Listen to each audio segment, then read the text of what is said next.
हाँ जी दोस्तों, स्वागत है आप लोगों का विजय कुमार लेक्चर्स के इस नए वीडियो में। तो दोस्तों, आज के इस वीडियो में हम लोग इस चैप्टर को पूरी तरह से ख़त्म करने वाले हैं। ठीक है, अगर आप पीछे की वीडियो नहीं देखे हैं तो प्लीज़ आपसे विनम्र निवेदन है कि आप प्लेलिस्ट में जाकर वीडियो को सीक्वेंस में देखें, वरना आपको समझने में थोड़ी सी परेशानी हो सकती है।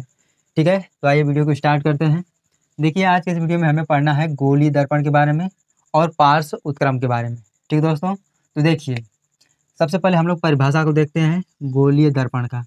यह कांच के खोखले गोले को काटकर उसके एक पृष्ठ को कलई कर दिया जाता है, ठीक है, तथा दूसरे पृष्ठ को परावर्तक पृष्ठ बना दिया जाता है। इस प्रकार बने निकाय को हम लोग गोलीय दर्पण कहते हैं।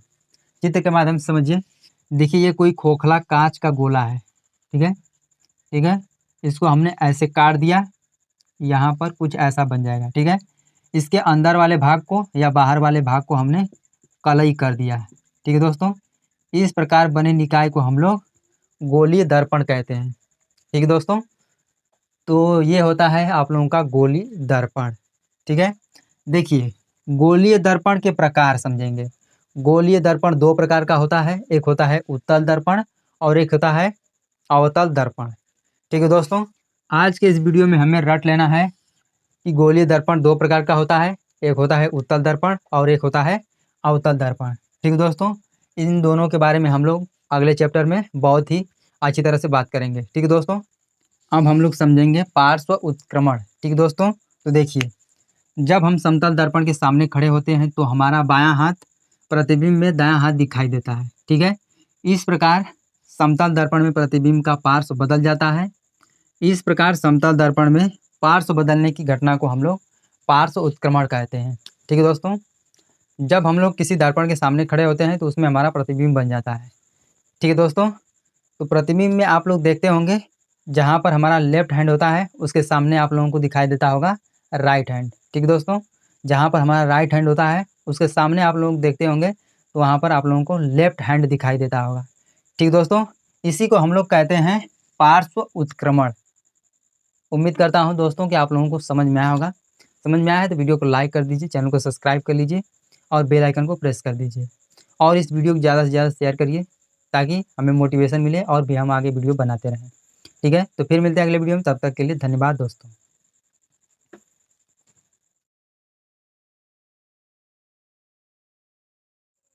हाँ जी दोस्तों, स्वागत है आप लोगों का विजय कुमार लेक्चर्स के इस नए वीडियो में। तो दोस्तों, आज के इस वीडियो में हम लोग इस चैप्टर के सभी महत्वपूर्ण प्रश्नों को देखने वाले हैं। कल के वीडियो में हम लोगों ने इस चैप्टर को पूरी तरह से खत्म कर लिया है। ठीक है, तो आइए बिना देरी के वीडियो को स्टार्ट करते हैं। देखिए, अगर आप इस वीडियो को अंत तक देख लेते हैं तो अगर आपके बोर्ड पेपर में इस चैप्टर से कोई भी प्रश्न आएगा तो यहाँ पर जितने भी सारे प्रश्न मैंने लिखा है इसी में से आएगा। ठीक है, मैंने कोई प्रश्न छोड़ा ही नहीं है, तो इसलिए आपके पेपर में इससे बाहर नहीं आ सकता है। ठीक है, तो देखिए, पहला प्रश्न अपन ने लिखा है, निर्वात में प्रकाश की चाल होती है। ठीक है दोस्तों, तो हमने बताया था आप लोगों को निर्वात में जो प्रकाश की चाल होती है 3 × 10⁸ मीटर पर सेकेंड।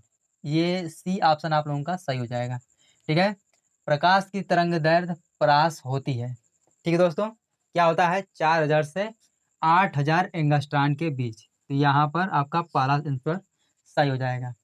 अब देखिए, समतल दर्पण की फोकस दूरी होती है, हमने आपको बताया था समतल दर्पण में आप जितनी दूरी पर खड़े रहेंगे उतना ही दूरी पर आपका प्रतिबिंब बनेगा। ठीक है, तो इसका जो फोकस दूरी होता है वो अनंत होता है।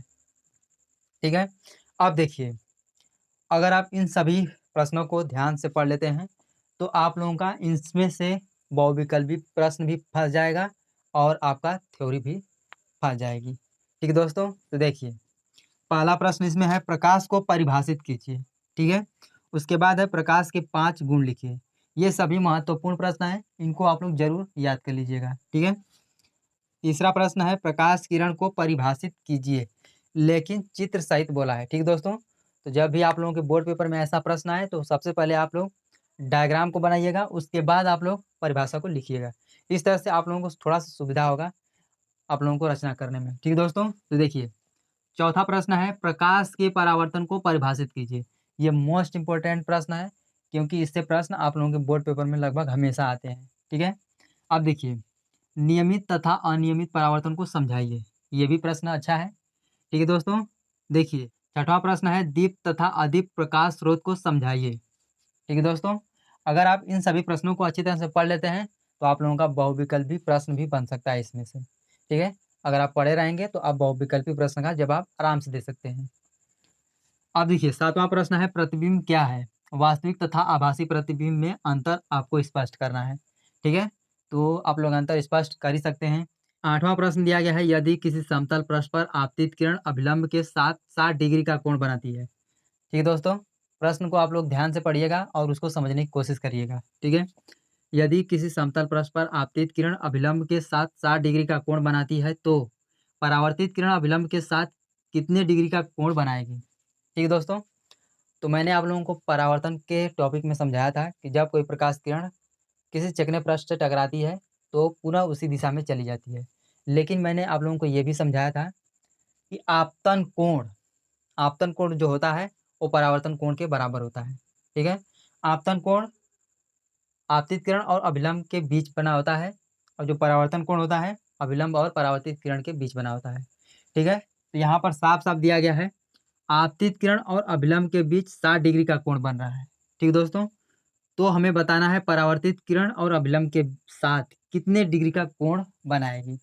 तो 60 डिग्री का कोण बनाएगी, क्योंकि आपतन कोण आई बराबर होता है परावर्तन कोण आर के। ठीक है दोस्तों, ये कॉन्सेप्ट आप लोगों ने परावर्तन वाले टॉपिक में पढ़ा है। ठीक है, तो जब ये 60 डिग्री है तो ये भी 60 डिग्री हो जाएगा। उम्मीद करता हूँ कि ये प्रश्न आप लोगों को बिल्कुल समझ में आया होगा।